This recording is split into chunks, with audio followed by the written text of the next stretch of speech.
Hey. Recording button. Okay. Hitting the ground running. So last time I looked at this playtest, took a look through most of the classes, but Ranger and Rogue haven't taken a look at yet. Now, I've been liking a lot of what I've been seeing. Some stuff I think has been as I mentioned with Paladin, for example, some Divine Smite, mild nerf-ish, but a bunch of versatility added with how now smites and stuff work. Monk, some major adjustments to Stunning Strike, but some other stuff that I think was pretty good. So I'm liking most of what I'm seeing. I think some of the stuff will need an overhaul, especially because from what I've seen, the stuff on the previous release of this, I think it was Playtest 5, that stuff is going to be overpowered as hell compared to the changes they've made here. So they will have to go back to the drawing board on those if these ones are going to be closer to the final state, I would say. So, without further ado, let us take a look at Ranger. Now, prediction, I haven't read this stuff here yet. My guess is they're not going to change too much. The reason being is the Ranger has already been overhauled 3 times-ish. I know at least twice. And the Tasha's one, I believe that's where they stuck it, was actually pretty good. Yeah, I think they stuck the landing in the end, but some of the earlier renditions of Ranger, I can see why it was yeah, it had its problems. So hopefully some minor changes that just tweak that, making it kind of the standard. So let's see how it goes. Deft Explorer replaces Expertise feature at first level. Includes 1 expertise choice along with some terrain-oriented material, which playtesters requested. So, I'm liking what I'm hearing here. They keep a bit of the expertise, but then do something a little more rangery rather than just skill-based. I can get behind that. Spellcasting has changes. Preparation is no longer tied to the level of your spell slots. Again, I don't know what they're getting at here. It must have been something on a previous playtest. Ranger can change 1 prepared spell upon finishing a long rest. So this is an interesting change they've been making, just to basically skip over this when I come to it later. They did this on Paladin, I believe, as well. So it seems like half-casters don't get to completely reset their spell list at the end of the day. Or on the new day, they get to swap out 1. Not sure how I feel about that. But we will see. Weapon Mastery added, good. Yeah, and then Favored Enemy is moved to level 2. And it no longer removes concentration from Hunter's Mark, which was overpowered in playtests. Feature instead now allows you to cast the spell a number of times without expending a spell slot.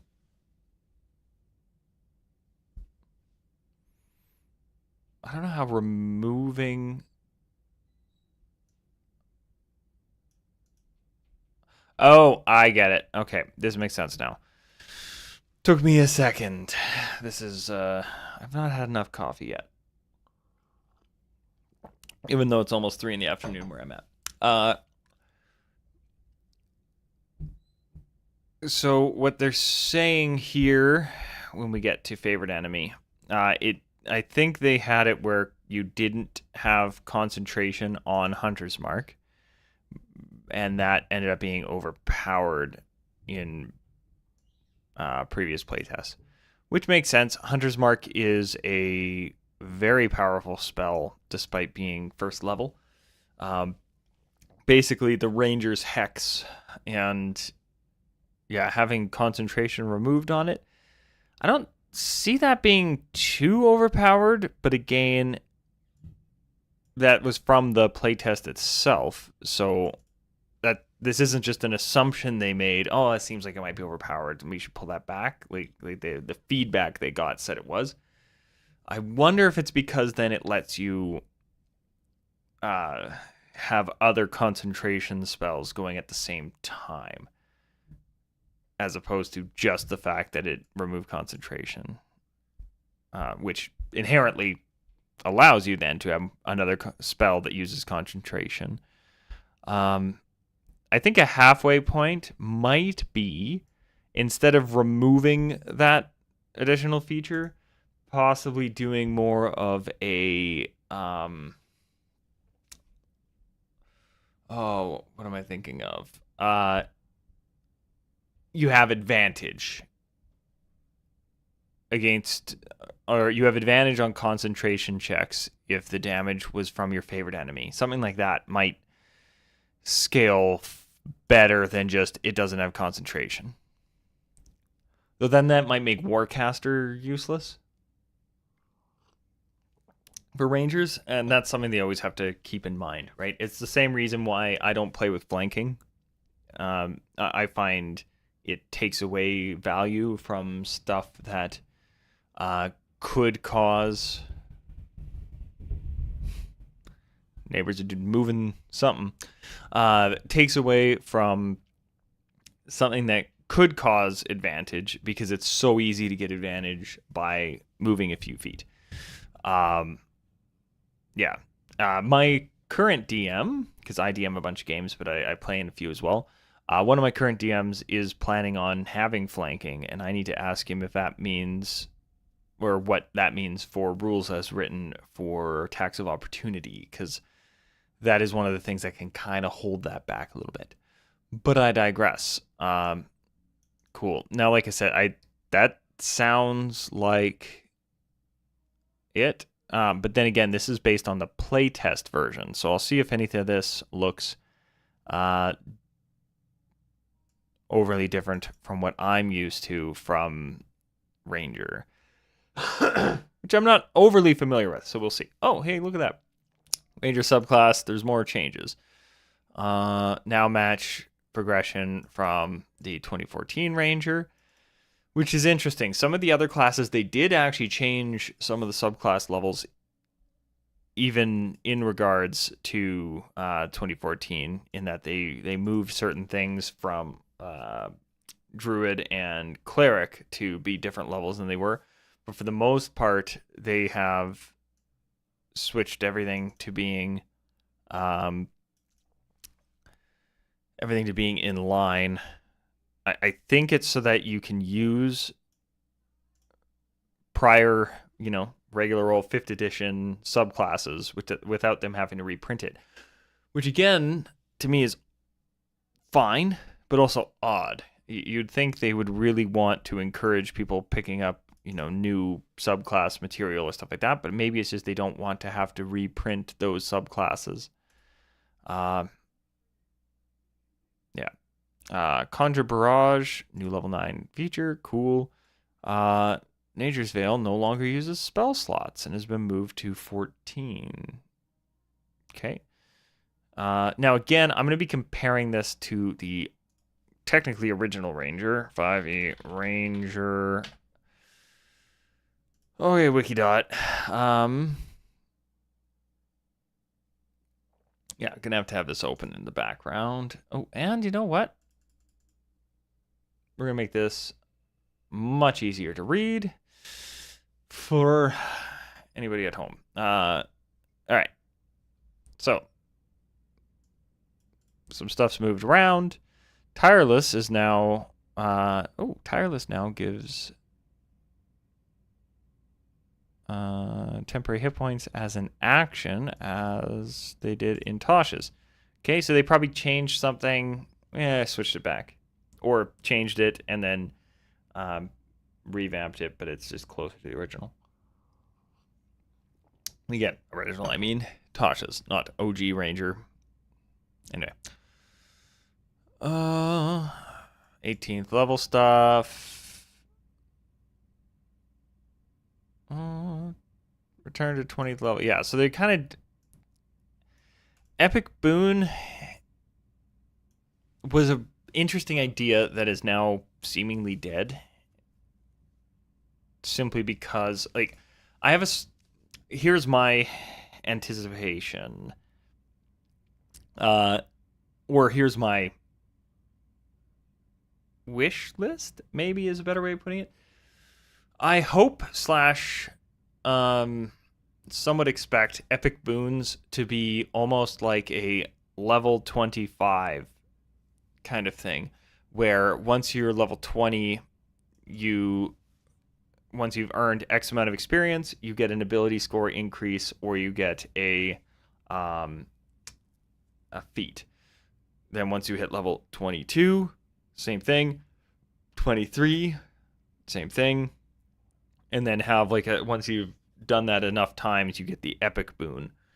They might do something like that, where allowing level progression past level 20 for like big, huge epic campaign. We started at level 15 kind of stuff. If they have the materials to deal with it. Similar to if you've ever played, I believe it was Diablo 3 did it quite a bit, and then Diablo 4 has followed suit of the Paragon levels, where you've hit your maximum level, but there is some progression afterwards. It's kind of more of a straight-up level progression in Diablo 4, where Diablo 3 was straight up, no, you've hit the level cap, and then you get an incremental boost.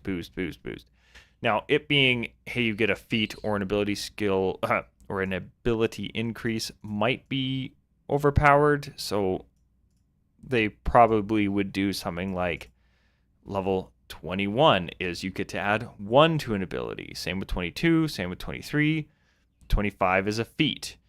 26, 27, 28, 29, 30 is a Epic Boon, like that kind of thing. And they being them being a bit quicker in terms of progression.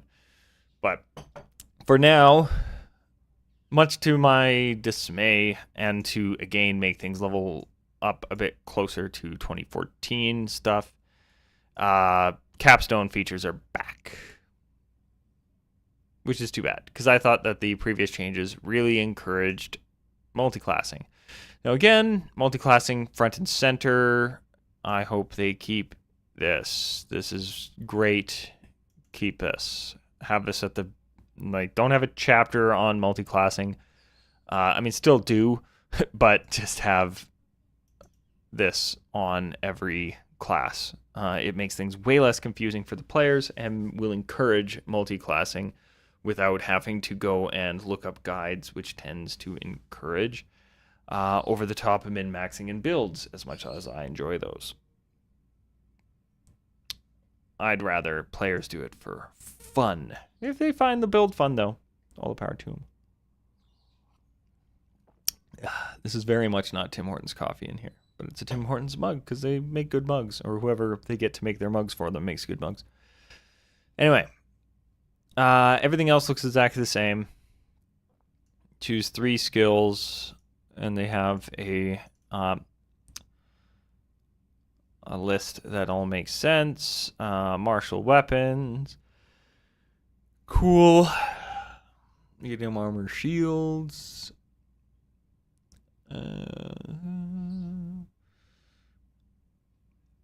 I am finding it interesting, and again, I don't know if it's just playtest.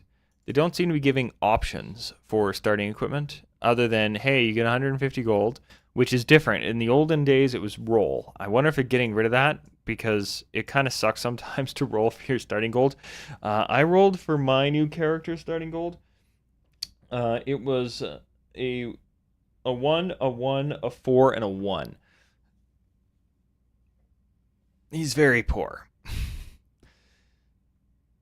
Just saying, hey, here's how much gold you get. Right? Rolling can be fun, but yeah. I much prefer just give them a blank check. Well, blank check. Give them a set check. But then this doesn't have any, here's your options. I think they're going to add those back in when they do the actual thing, but they wanted to make sure for the play test that everybody had everything they needed, right? You start with, oh, that, I haven't seen that prior. That's interesting. What's going on there? Do I need to actually go back and look at starting equipment for everybody to see if that has changed? Yeah, scale mail and leather armor. And then you would pick A, which would be 2 short swords and a Dungeoneer's pack, or B, A, which would be 2 short swords, or B, 2 simple weapons. Everybody would get a longbow. So they had choices before, where now they're you're starting with studying leather armor instead of having scale mail as an option, period. So this is actually like a really good middle ground, but I'm just surprised. I don't know any other classes that start with studded leather. It was one of the first and best upgrades you could do, because studded leather, if you're not familiar, I believe it's 1 AC more than regular leather, and it doesn't impede either on your stealth checks or your dexterity score being added to your AC. So aside from going magical, it was the best. And you just get it. Now, it only costs 45 gold, so it is kind of a pain, because by level like 2, you've probably spent your 45 gold and got it. So I wouldn't be too surprised if certain aspects of light armor start to go away. I'll see if Rogue follows suit on that, or if this is a Ranger specific thing as a middle ground between the scale mail and leather armor that they used to have an option of. Interesting. I legitimately find that interesting, because I have not paid attention to the starting equipment on any character so far, because it just always at first glance looked like it was always the same. Yeah, I guess I should check that. So let's get into the actual stuff here. So Deft Explorer. You are an unsurpassed explorer. Thank you. Choose one of your proficiencies, and that skill appears on... Choose one of your proficiencies in a skill that appears on the Ranger skill list. You gain expertise in that skill. So expertise is just straight up a keyword now. Starting at first level, you gain a particular... there it is. Deft Explorer. Hey, there we go. And that superseded that. All right. First level feature, you gain no benefit from replacing feature. Don't qualify for any... Oh, yeah, because it replaces that. You gain the canny benefit below, and you gain an additional benefit when you reach 6. So canny was choose one of your skill proficiencies. So, oh, it leveled up at some... It only had 1 expertise before. Oh, you know what? They must have added an expertise in one of the other playtests, because I'm only seeing 1 there. Yeah, so you gain expertise in that skill. So yeah, expertise is now just a keyword. And was it before?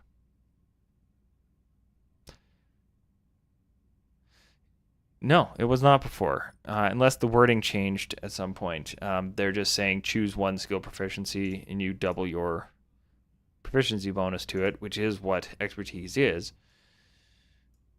Yeah, if you're not familiar with keywords, think Magic the Gathering. Haste in Magic the Gathering always means the same thing. It's a keyword. It just is. So I like keywords. It sucks at first, right? If you're a new player, now you got to go look up what expertise means.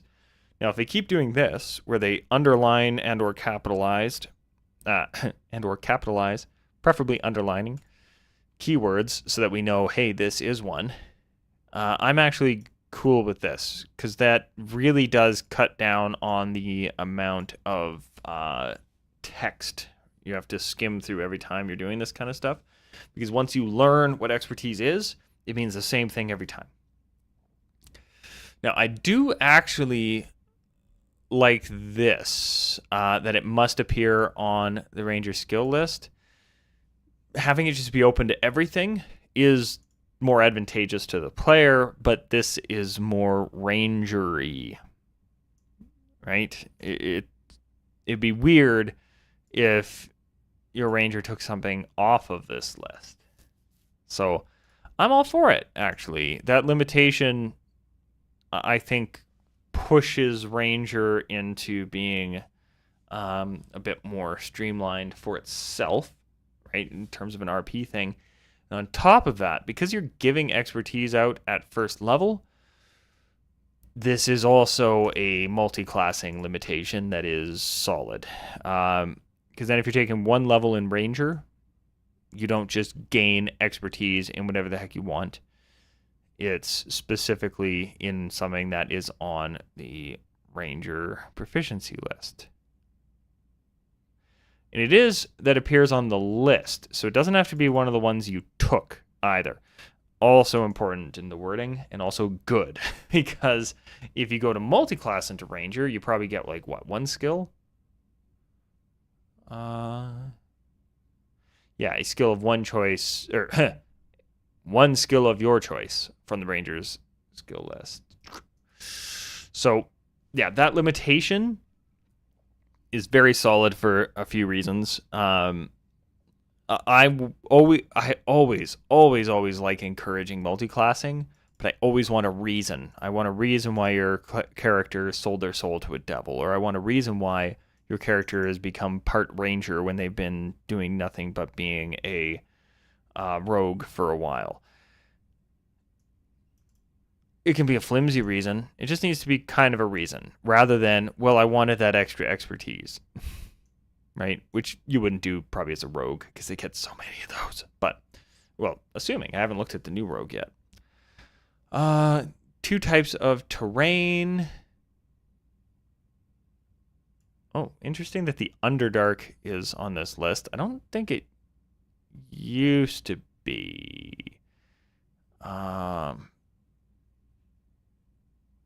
Do they have... I know they had like a favored terrain thing before.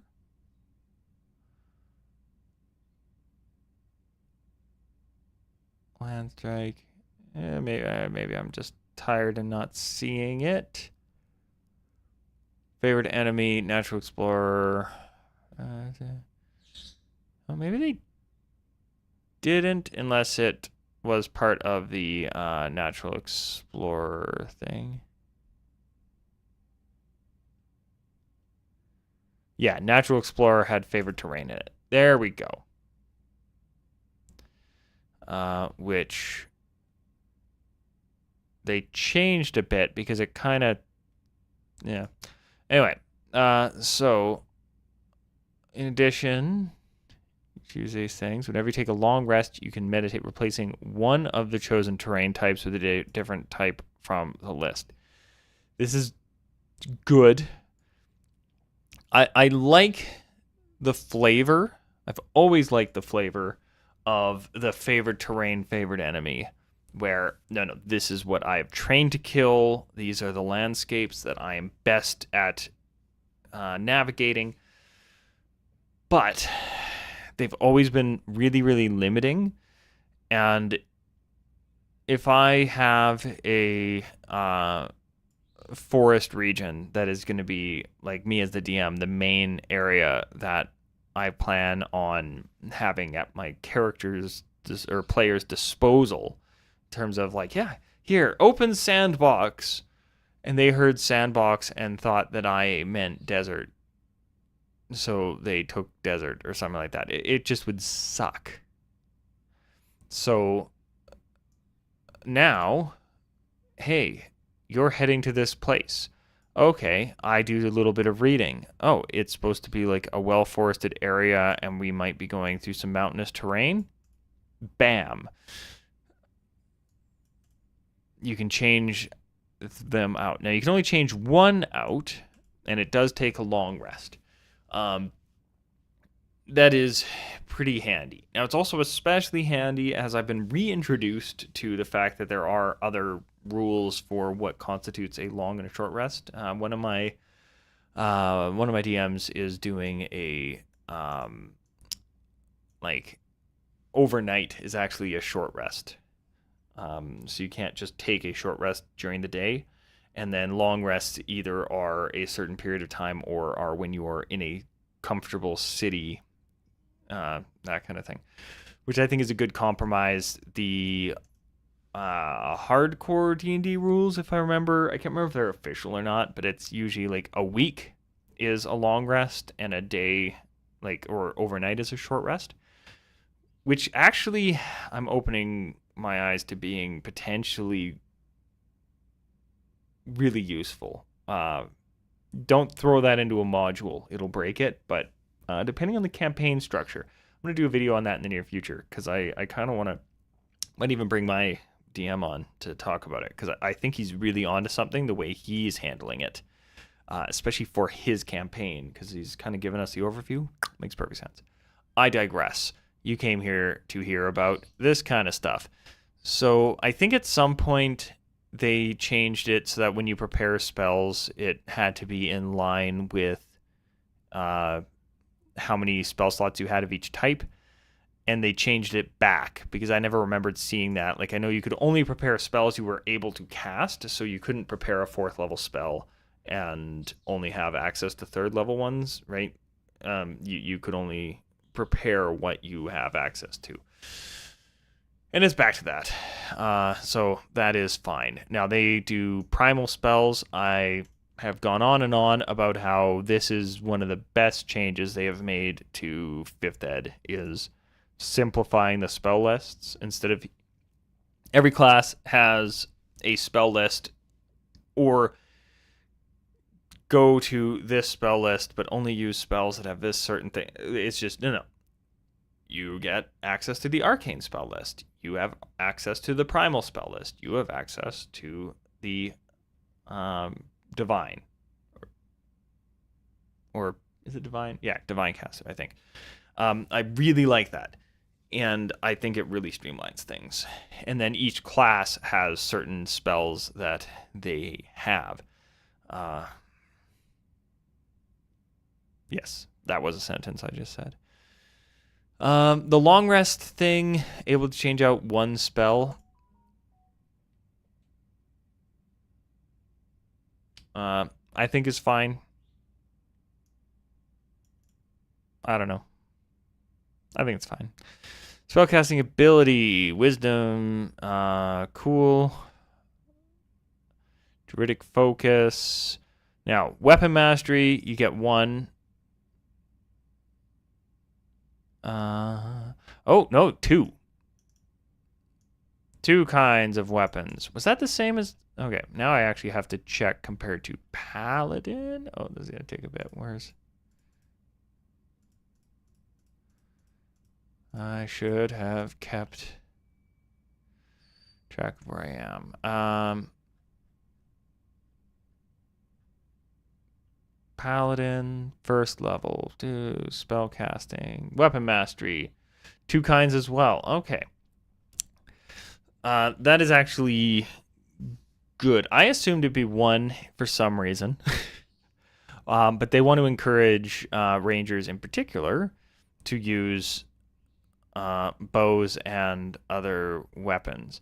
Now, interestingly, unlike before, where you started with, say, I believe it was two short swords. Yeah, two short swords or two simple weapons. And then some classes I think had it where it was like two short swords or like a long sword and a shield, that kind of thing. They're starting you with a scimitar and a short sword, which means, oh, and then longbow or short bow. This is all coming together. Hey, I am surprised this isn't an or, right? Two scimitars or two short swords. But I have a suspicion they're kind of saying, okay, whichever one of these you take, if you're going ranged ranger, take a mastery in whichever longbow or short bow you took, and then one of your two weapons, rather than you have to pick. Like, I think this for the playtest is actually really smart. I don't know if I agree to it on the end result, where I think you should have the options in the in this final draft of this stuff, like when they go to print the books. But this will encourage players during the playtest. One day they might, have the mastery on the scimitar, and the next they might have the mastery on the short sword. Where if you decide, no, I'm going to take two scimitars or I'm going to take two short swords, that's what you've got. You've got your mastery in there, and then you'd put your mastery in whichever bow you took, and then you might not experiment with the other ones. This is going to encourage some experimentation during the playtest, but in the long haul, not 100% sure I like the idea of forcing somebody to use two different weapons when oftentimes it'd be just easier to give them two options. At the same time, I don't mind this by any means. So I just think it would be nice to give choices down the road. But right now, I think this is a really good decision. Anyway, so you get your two masteries. That's cool. Fighting style, same as before. Oh, there we go. Favorite enemy. I better not skip over that. You always have Hunter's Mark prepared. You can cast it a number of times equal to your Wisdom modifier without expending a spell slot. And then you get them back on a long rest. I can get behind this because you can. This spell kind of becomes a class feature, but it isn't just a class feature thing that happens. It can be counterspelled now. Not that you would usually counterspell a Hunter's Mark, given level 1 spell versus level 3. But under the right circumstances, it could be a good thing. Plus, on top of that, first level spell being able to it's not dismiss magic, dispel magic. So yeah, but I like that this, you basically get X amount of quote unquote free Hunter's Marks per day. Now, how many spell slots do you have? So at this level you have 2. So if your Wisdom has, say, +2 mod, this is like doubling the amount of spell slots you have available, and you don't have to ever bother preparing it, so that helps too. So I'm all for it. Getting rid of the concentration, I'd be curious to know how it was overpowered, but like I said, it's the feedback said it was overpowered. It wasn't just Wizard of the Coast saying, we don't like this, we're taking it out. It's like, no, the feedback said, hey guys, be careful of this. This is OP. So I'm okay with it. Ability or feat. It's still this wording. I'm still not happy with it. It threw me off at first, putting fourth level feat, and now it is ability score improvement, which is you get the ability score improvement feat, or you pick another feat. This is a shit or get off the pot moment. Just have feats not be an optional rule. Just get rid of that, and have it that you got the like what confused me in the previous play test of having this labeled feat. Yeah, like the only reason I think this should be considered a feat would be for like variant human, where they get an additional feat. But even then, I'm pretty sure the ability score improvement feat says you must be at least level 2 or something like that, so you can't actually get it at level 1. So yeah, I don't know why they word it this way. Extra attack, written properly. Because yeah, whenever you attack, you can attack twice instead of once whenever you make the attack action. It is not you get an extra attack, because then it doesn't accidentally stack if people start building in weird ways. Your speed increases by 10 feet. You can also climb and swim equal to your speed. This is cool. I like that.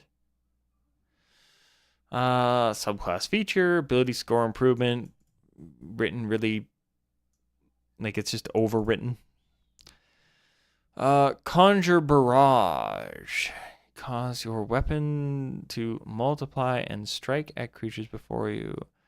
You always have the conjure barrage spell prepared. Now, is this a specific ranger only spell? Conjure Barrage and Conjure Volley have been removed, and they're now ranger exclusive spells. Okay, yeah, I'm fine with that.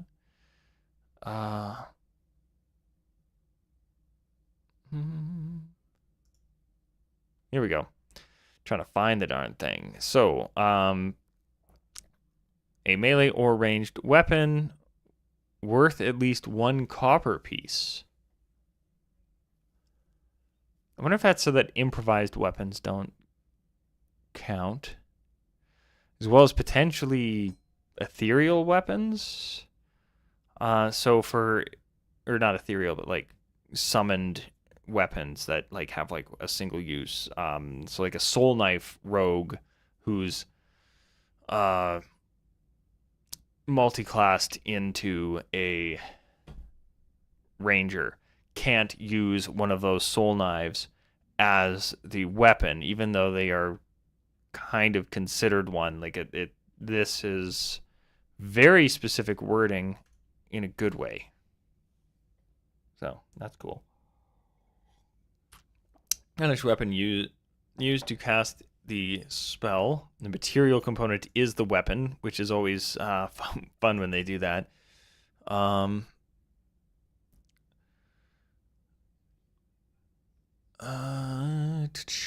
Or ammunition for the per weapon. Shoot forward and then disappear. Each creature of your choice within the 60-foot cone must succeed on a dex save. They take 5d8 forced on a fail or half on a succeed. Okay. At higher levels, it increases the damage.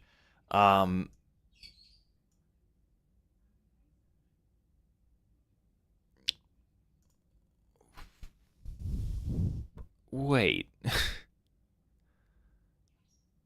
Okay, 60-foot cone.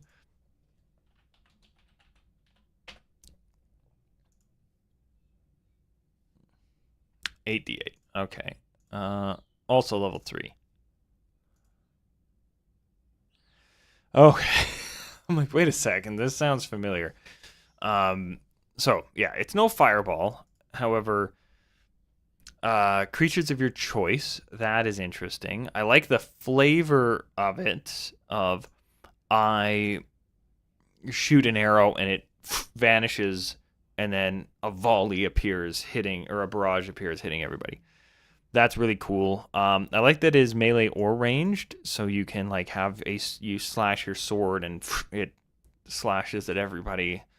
So this doesn't become limited to only ranged rangers. So that's all right. And then you can add a D8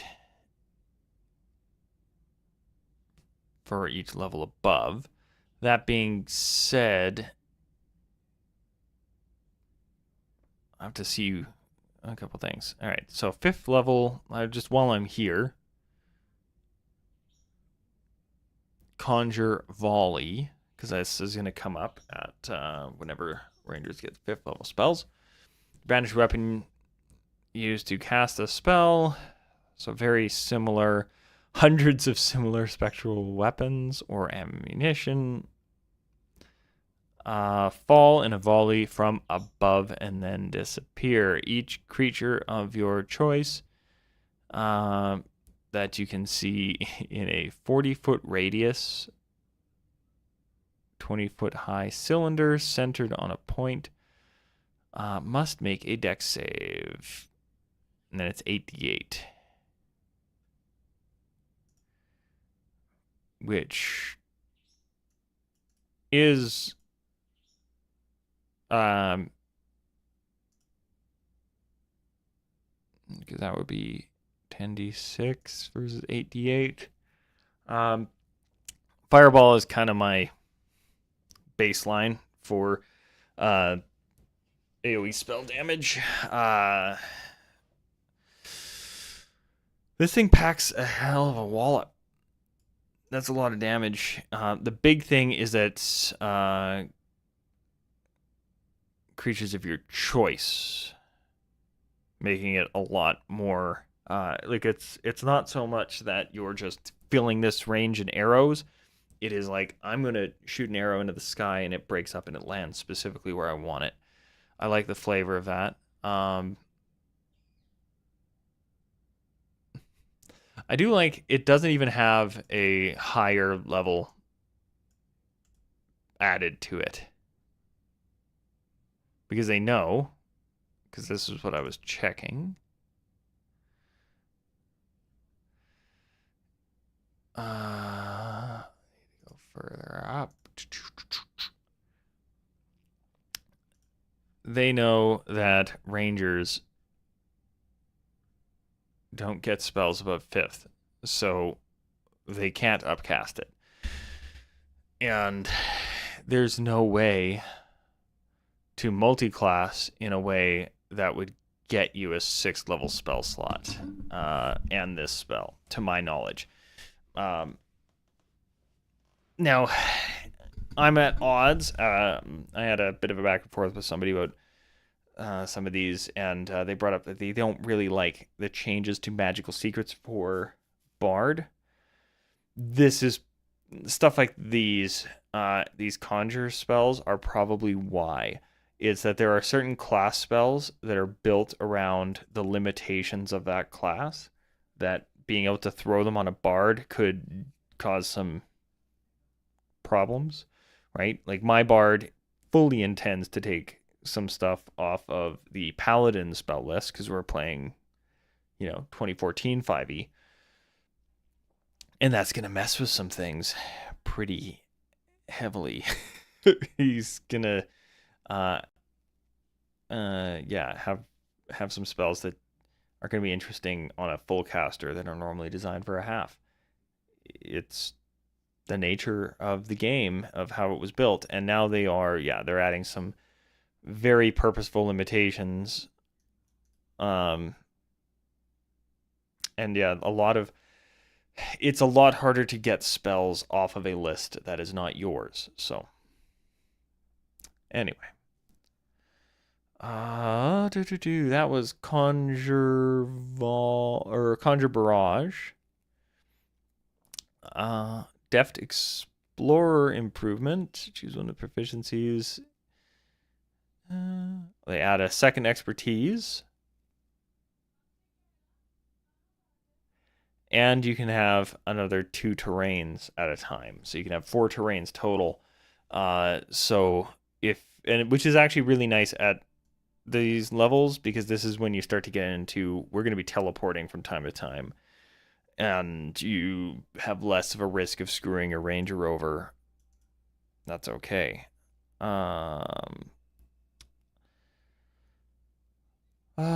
You can give yourself a number of temporary hit points equal to 1d8 plus your modifier. You can use this action as many times as your wisdom modifier, and you can regain all expended uses when you finish a long rest. Did this exist before? It might have under a different name. I'm going to operate under assumption that it wasn't in Natasha's Ranger. They mentioned specifically that they changed it to a action, which tells me it might have been a bonus action at some point, which could have been a problem. So, not a bad idea to turn it into an action, because being able to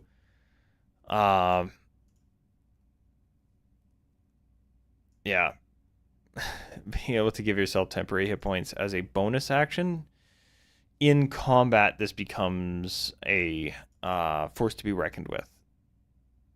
That could have been a problem, especially if you make a high wisdom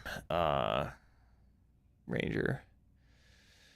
Whenever you finish a short rest, your exhaustion level, if any, are decreased by 1. I mean, that's cool. All right. Nothing really more to say about it. It's just a thing that happens. Subclass, ability score improvement, poorly written, in my opinion. Nature's Veil. You invoke spirits of nature to magically hide yourself from view. Bonus action, you can give yourself the invisible condition. Again, keywords. I like keywords. Till the end of your next turn. You can use this feature a number of times equal to your wisdom mod. And that's as a bonus action. You can do this in combat. You can shoot your bow and then vanish. I dig it. I don't know if that's how it worked before. I want to keep going, but I really like this. That's fun. Ability score, subclass, Conjure Volley. Already looked at it. Level 5 spell. It's weaker than a lot of stuff that a level 5 spell would probably normally offer, except the fact that it is, targets of your choice. I think that's worth it not having quite as much damage. Yeah. Feral Sense, sorry. Blind Sight, range of 30 feet. At 18th level?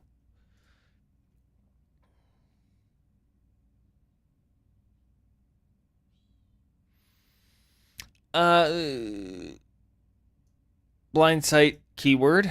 Again, I like my keywords. I think this feels a little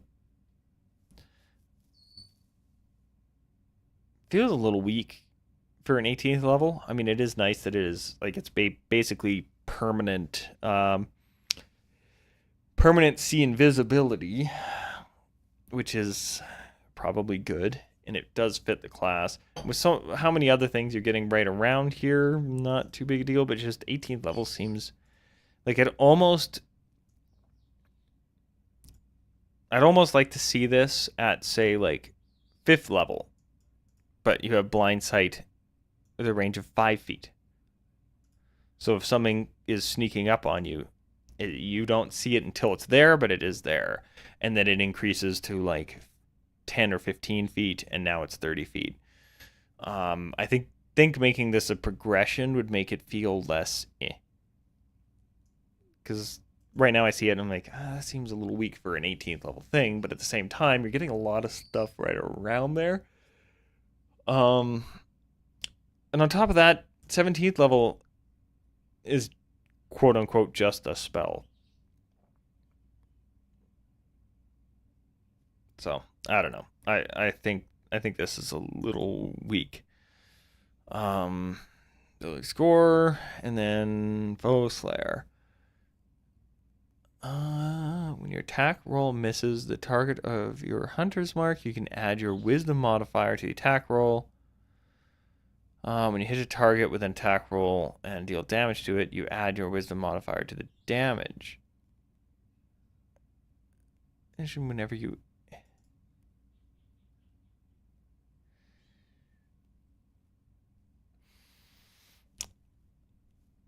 I can't tell if this is worded poorly or if I'm missing something. So, when you miss an attack, you can add your wisdom modifier. Cool. Whenever you hit that target with an attack roll and deal damage to it, you can add your wisdom modifier. So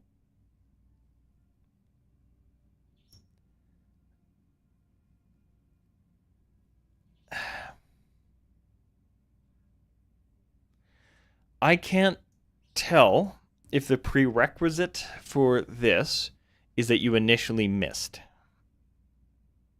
Because this Foe Slayer seems to trigger when an attack roll misses. Now, it could be that when something has Hunter's Mark on it, now you add your Wisdom mod. But it sounds like...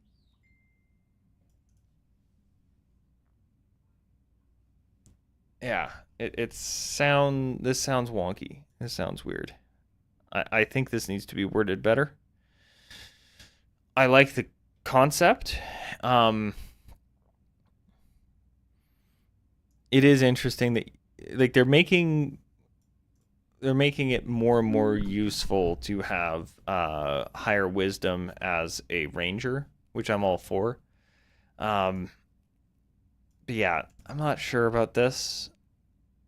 I don't know how strong it is either.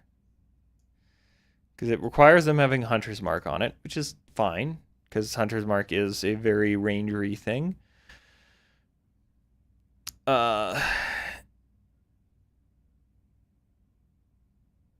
And yeah, it doesn't seem too overpowered by any means.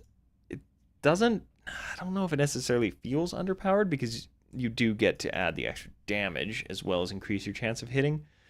But it's just the wording. I'm not 100% sure. But overall, pretty happy with that class. I think they've made some good choices here.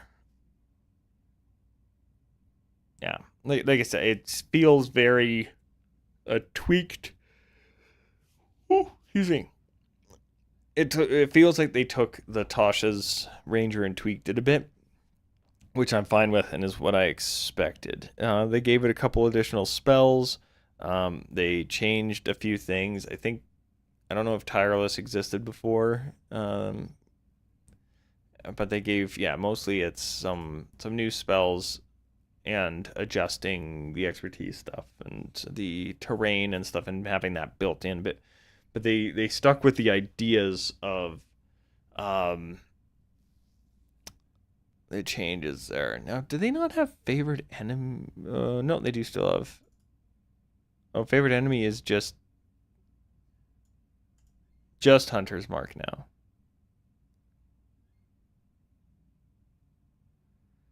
Interesting.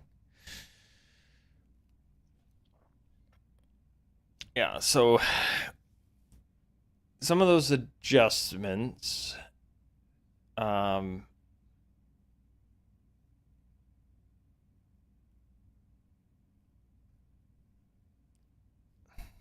of these adjustments I think are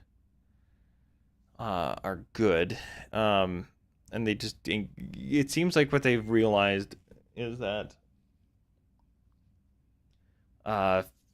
the Ranger was so good at killing one particular enemy in one particular terrain that it made them suck at almost everything else.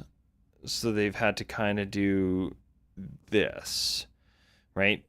They couldn't have them be like, oh, we're fighting a dragon and now I'm going to decimate it because it's a dragon. They couldn't have it be, I suck at everything other than that particular foe. So this power level couldn't stay for everything, and this power level can't stay for everything. So they've evened it out, and they've kind of found what hopefully is a pretty good middle ground. The fact that they made changes based on the playtesting gives me hope that this class is probably right where we want it. Now, Beastmaster. I keep getting dinged. I'm gonna re-up my coffee here because it is gonna keep me alive today. I gotta sleep in tomorrow though, so that's nice. Okay.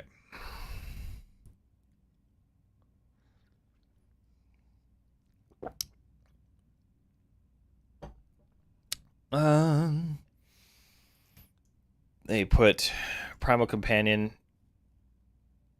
back in from Tasha's.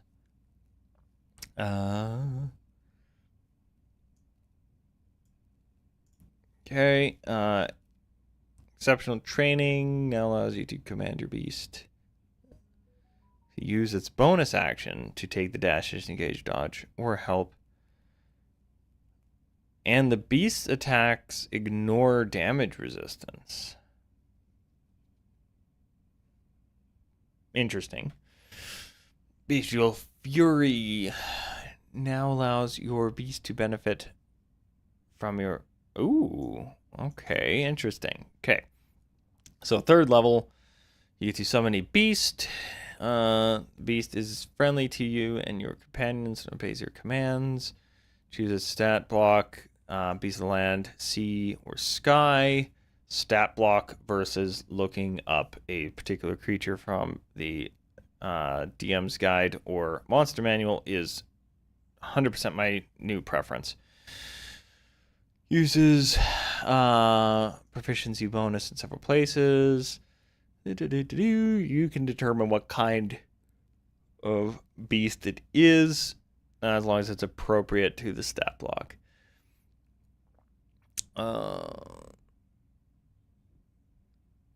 And it does... Oh, this is actually important. It does look summoned. Interesting.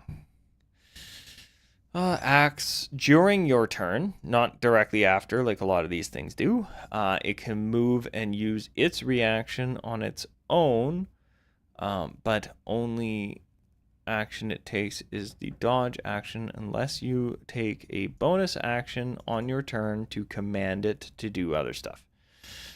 That action can be one in its stat block or some other action. You can also sacrifice one of your attacks when you take the attack action to command the beast to take the attack action. I'm liking everything I'm seeing. If you have the incapacitated condition, your beast can take any action of its choice, not just dodge. So if you get knocked out or if you get like a spell that gives you incapacitated, your beast can then operate, which is great. If the beast has died within the last hour, you can use your action to touch it and return it to life.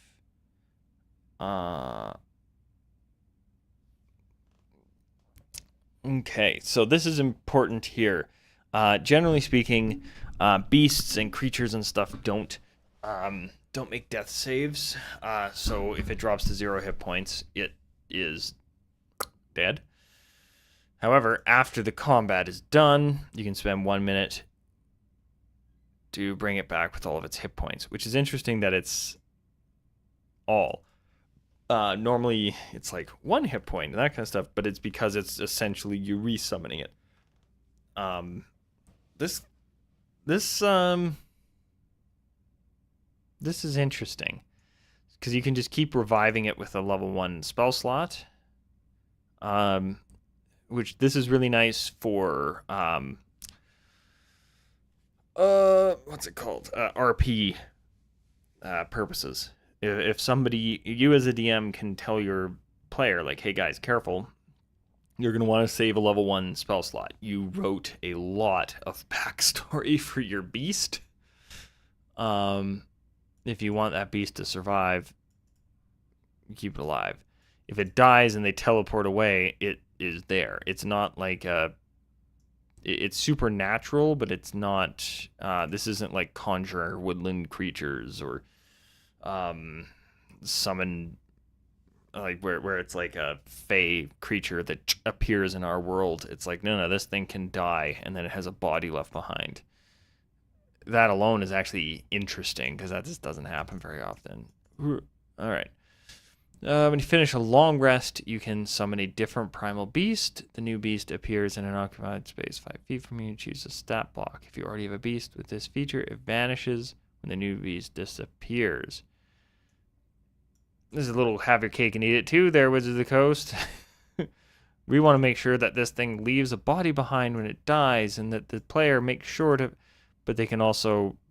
Like, it's not that you're changing its shape. It's you're summoning a new one and the old one disappears. Yeah. But then again, you could play it up as I am changing its form, right? You change one line of text as the player. And that solves this.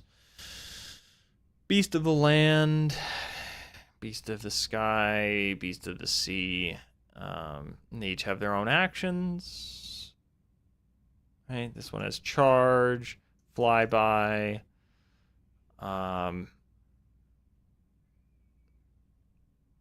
Sea has bindings. Oh, so like it grapples them. So like I summon an octopus. Yeah, I can get behind all of these. Yeah, and they each have their own flavor. They each have different damages. You can pick if it's bludgeoning or piercing.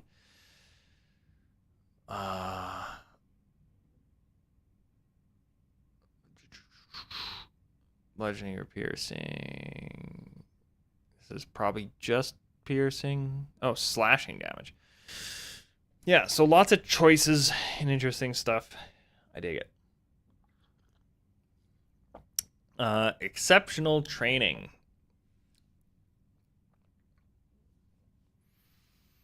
When you use your bonus action to command your companion beast to take an attack action, you can also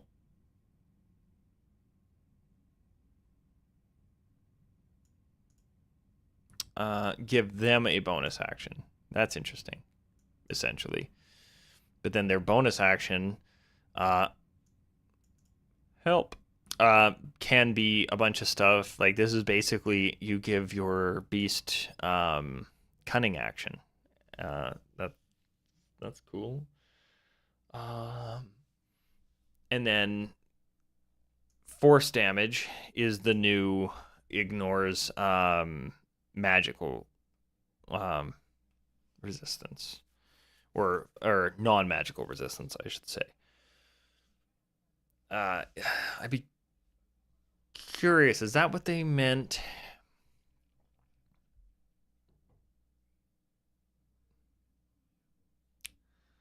Beast attacks ignore damage resistance.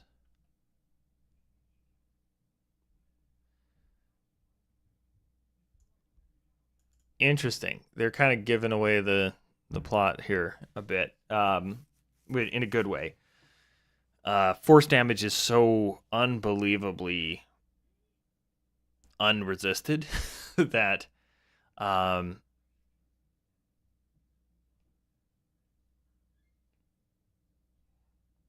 yeah, this basically counts as bypassing almost any resistances. Which is interesting they phrase it that way, because the force damage can, I think, technically be resisted. I think there's like 2 known creatures or something. I knew this stat at some point, unless I'm thinking homebrew stuff. But force damage, yeah, and notably the least resisted, and I don't think there's any immunity to it in the game. And the fact that it's force damage, not force spell damage, so something that has like resistance from magic damage or something like that, or magical effects or anything like that, doesn't affect it either. Yeah, I'm actually. It's funny that they just straight up phrase it that way. All right, Bestial Fury. Whenever you command it to take the attack action, it takes a second, so that's cool. It also doesn't say it has to be on the same target. The first time,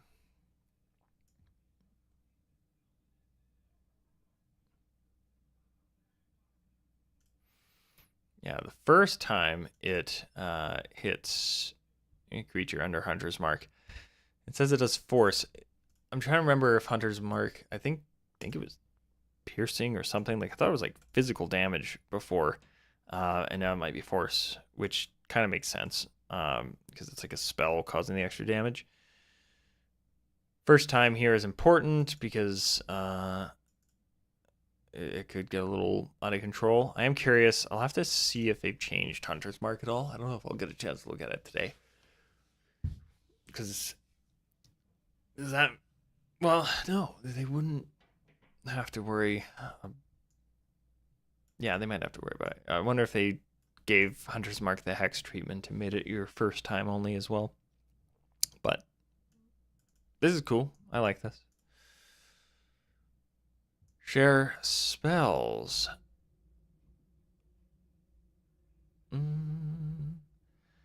Yeah, this is I'm actually surprised that this is so far down this list, but it is when you, important, cast a spell that targets yourself. You can also target your companion with the same, or your primal companion with the same spell, as long as they're within a certain distance. Paladins could do this with Fine Steed, and it could get ridiculous. It was kind of funny if you exploited it in the right way. Or, eventually my Bard. Because, damn right, I'm going to take Fine Steed. That spell's overpowered as hell. All right, Gloomstalker.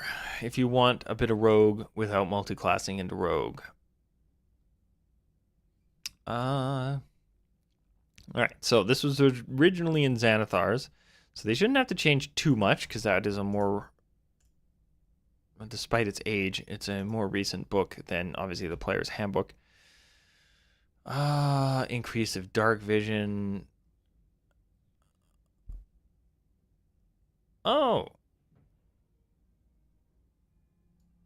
Okay, cool. Dread Ambush allows the ranger to deal extra damage more often than only during the first round of combat. And okay, that's going to be interesting. Stalker's Fury has been redesigned to enhance the frightened effect granted by Dread Ambusher. Okay, so you can now Dread Ambusher fears creatures, and then you can do more damage to them. Interesting. Shadowy Dodge allows you to teleport immediately after the attack misses. And the feature even works against an attack that has advantage. Okay, let's see what this stuff all means.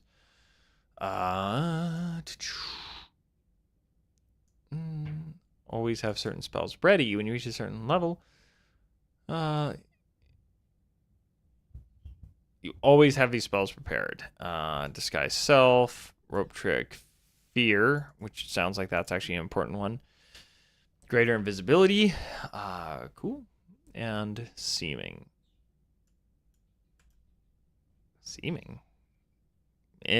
Interesting. Ambusher's Leap. This is at third level. the start of your first turn of each combat, so basically after each initiative roll. So this is, I like that they're kind of doing a bit of this. I never played 4th edition, but I've heard 4th edition had a bit of stuff like this, where stuff would be like each combat, and they're kind of sneaking some of that back in, which I think is fine. Especially, for better or worse, they are planning their own digital tabletop.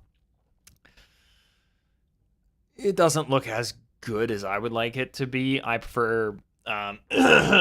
I have Tailspire, and I use Roll20 and stuff like that, and I just use general character sheets. I don't use them in the in-game. So, but yeah, one of the reasons why 4th edition had so much of this stuff was because they were planning a digital tabletop to go alongside it, and then that fell through for a variety of reasons. But yeah, stuff like this, like first turn of each combat, stuff like that, I think we're going to see more of. Though apparently, I guess something similar to this was in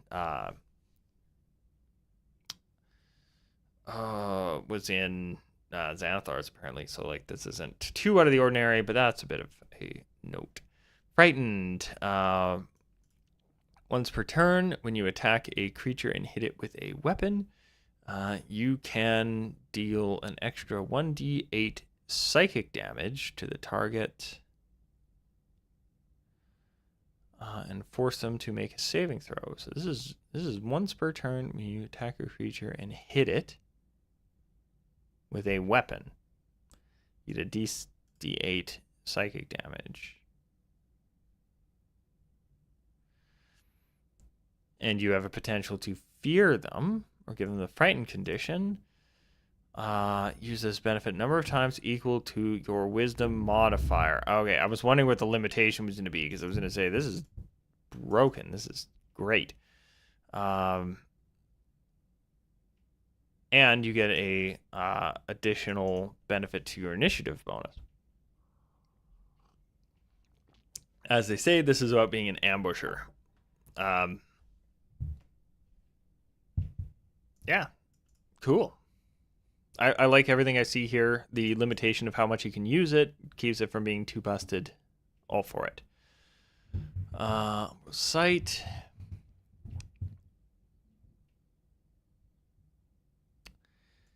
$60 feet goes to what, like 90 feet if you have 30 feet dark vision already, or whatever. Like, yeah, this feels good. To have this increase be that universal, because it kind of would suck to, like, yeah, your sight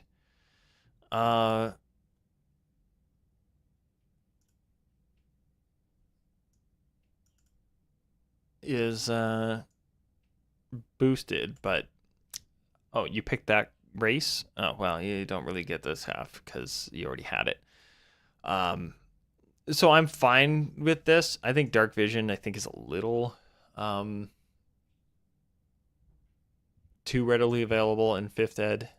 So I think most most parties, this isn't going to really do too much, but we shall see. I've seen this in action. While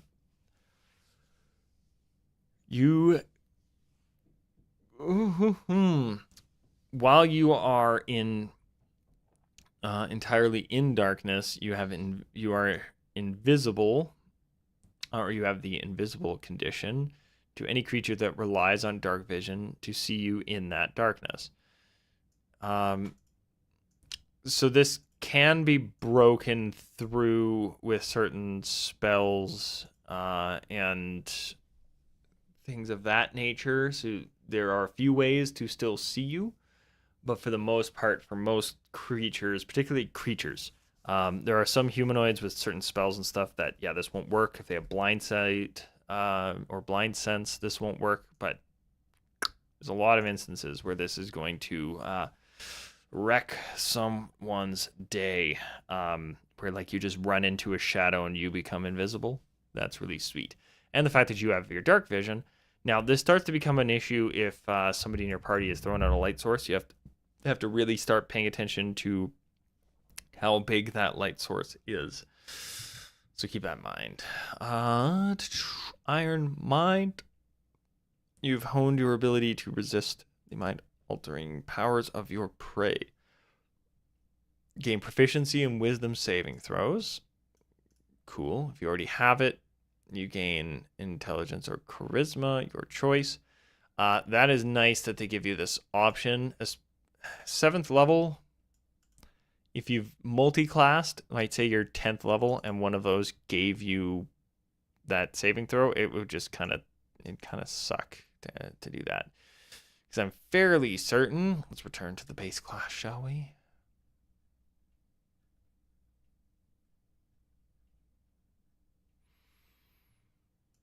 Yeah, strength dex. So that is actually a pretty decent little thing to be able to add a full proficiency in a saving throw that you wouldn't normally have. On top of that, if you've used is it resilient or something along those lines, there's something that gives you +1 to an ability score, and then you get you become proficient in the saving throw. So if you've used that on wisdom, you'd also then run into this not being useful. So I'm good with that. 11th level. When you use the frightening effect of your Dread Ambush feature, you can cause one of the following effects. You can make another attack at the same creature, or another attack with the same weapon against a different creature that is within 5 feet of the original target and is still within the weapon's range. Or Mass Fear. Each creature within 10 feet of the target must make a wisdom saving throw. On a failed save, a creature has the frightened condition. This is really neat. So this first one, if you're in melee range and you have more than one target, you hit this one, you invoke fear in it, and it allows you to make another attack next to you. If you're shooting your bow, they have to be within 5 feet of each other, which is going to be a little rarer. But again, if you get the drop on them, which you get to add extra initiative and stuff, so like the enemies are like clustered, you can do the... Oh, there's the rain. You can do something very similar. Now for Mass Fear, the fact that this can just kind of happen because you've already used this other effect, these aren't like at an additional cost, you just get them. Being able to cause and it's each creature within 10 feet. So yeah, this is really handy and really nice. The frightened condition and fear tends to be wishy-washy in terms of its effectiveness in my experience, but it can be very useful. And again, it prevents them from it generally prevents them from coming towards you because they're afraid of you. They have to they can't move towards you. So this is very nice. Shadowy dodge. You can dodge the wisps of supernatural shadow around you. When a creature makes an attack roll against you, you can use your reaction to impose disadvantage. Attack misses, you can teleport up to 30 feet to an cool. I love the flavor of this. Of like, I'm going to impose disadvantage on your attack. And the reason that happens basically is because I'm going to and daredevil my way over to another spot. That is really sweet. That is really cool. I'm going to edit my title and take out Rogue. We're just going to do Ranger today because all those beeps are I'm doing some D&D stuff in real life today. So, save. Because this is taking a lot longer than I anticipated because I've been babbling. So, There will be an edited down version of this. All right. Hunter. You stalk your prey in the wilds and everywhere else using, or let me just recap that previous class. Liking what I'm seeing, Gloomstalker is both a little bit roguey, being able to add psychic damage though, so it's getting more, it's feeling more fear-based, but like popping in and out of the shadows and that kind of stuff. Like I said, I haven't personally been at the table with the Gloomstalker, but I've seen what they can do, and it's a class that I think is really fun when I've seen it like work effectively, where they can vanish into the shadows and then attack from there and just wreak havoc. Yeah, like I said, very rogue-like, without going full rogue, and actually becomes, from everything I've just seen, really interesting if you multi-class in rogue, because you're going to get a lot of sneak attacks in. Again, only once per turn, but you're almost guaranteed it every turn. All right. Hunter. It existed in the playtest already, so I don't know what the changes have been. Hunter's Prey now contains the 3 feature options that appeared in 2014.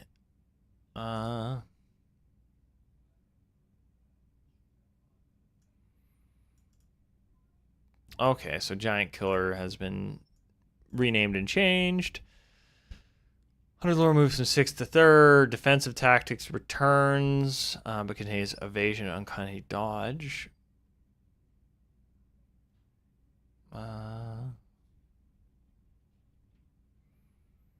Feedback on the 2014 Hunter strongly preferred the options in Superior Hunter's Defense over the one in Defensive Tactics. Again, listening, I like it.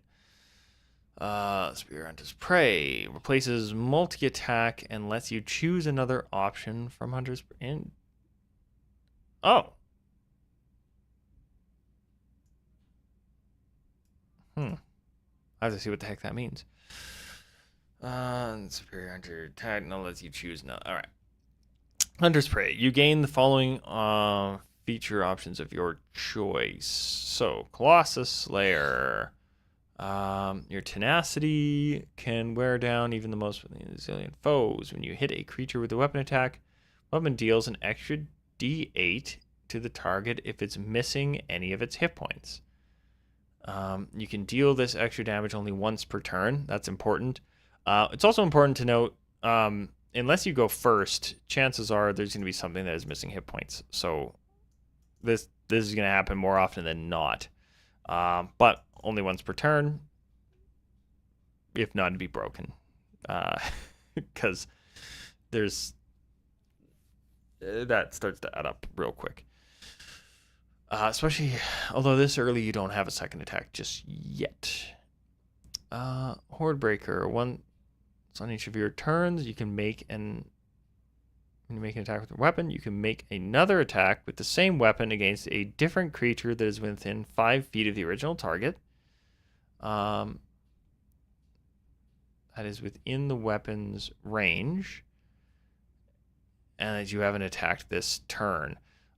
So this potentially, at like level 5, could lead to like 4 attacks in one round, because you take an attack against the creature, you hit the one next to it, then you take another attack and you hit the one next to that. This could get huge really quick. Useless against bosses unless those bosses are summoning minions.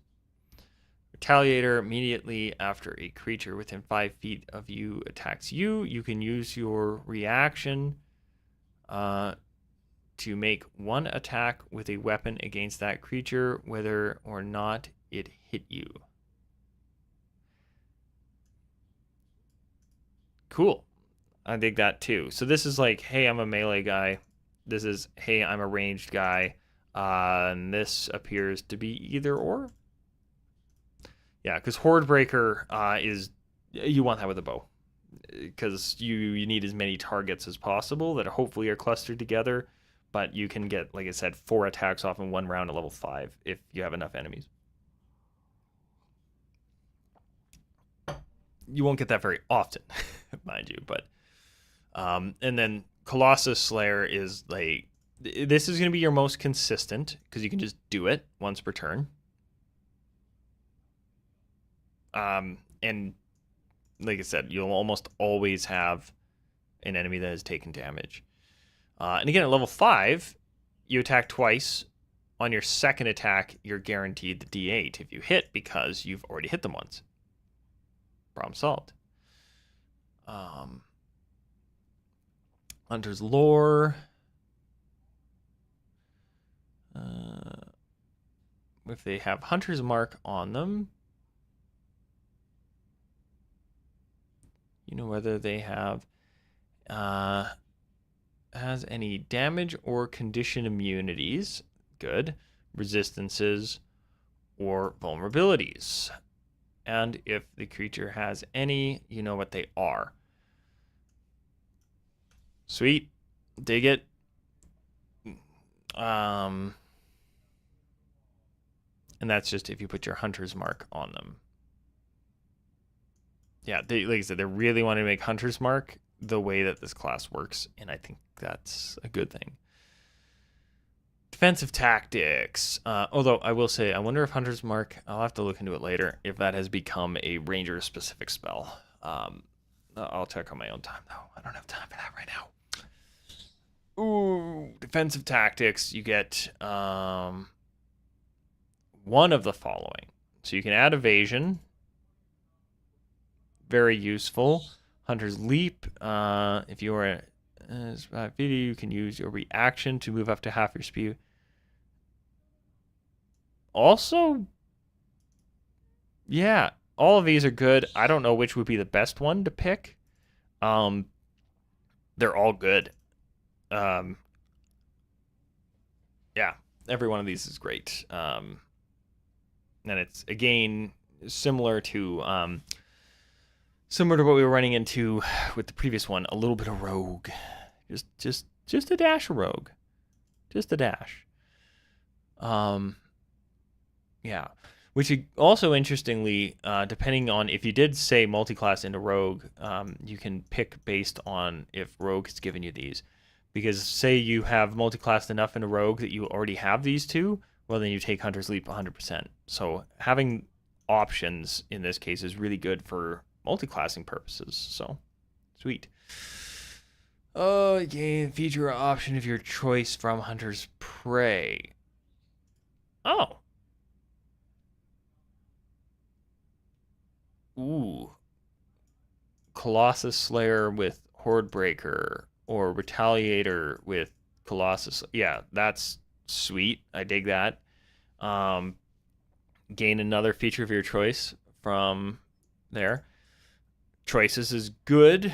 If you've multi-classed, then this isn't as useful because, again, depending on the multi-class you've taken, you might have 2 out of these 3, or one of those 3 at least. That said, I didn't multi-class. I still get some of it. I like that. And then we're on a rogue. All right. This was longer than I anticipated, and like I said, I've got places to be today, so I'm going to save a bit of my voice for socializing. But I dig it. I think Ranger has had a rocky history. It has always been meh. Like, going Arcane Archer was just always better for going as like an archer. It had all the stuff that a ranger or somebody wanting to play a ranger would want. So it's just where people kind of went to since that class was, or subclass was released. Melee rangers had some issues as well because certain stuff was like, hey, it works best if you're ranged, but not as good if you're melee. But then there's other sacrifice yet. And the favored enemy and favored terrain stuff was always garbage, and unless you happen to be like, it was always great if you happened to be facing the right opponent on the right terrain. Great. If not, sucked. So mellowing it out a bit and making it easier to get, all here for. Sweet. So yeah, overall, happy with it. Yeah. They've added some stuff, taken away some stuff, tweaked some stuff. Very similar to the final rendition of Ranger.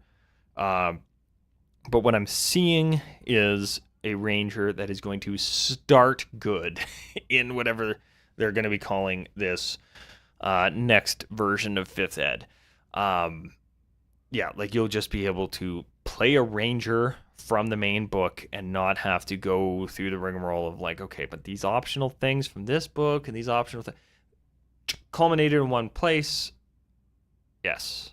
So overall, happy with it. It looks fun.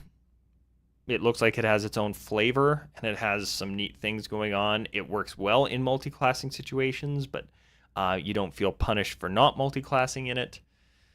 Overall, really happy with what I'm seeing.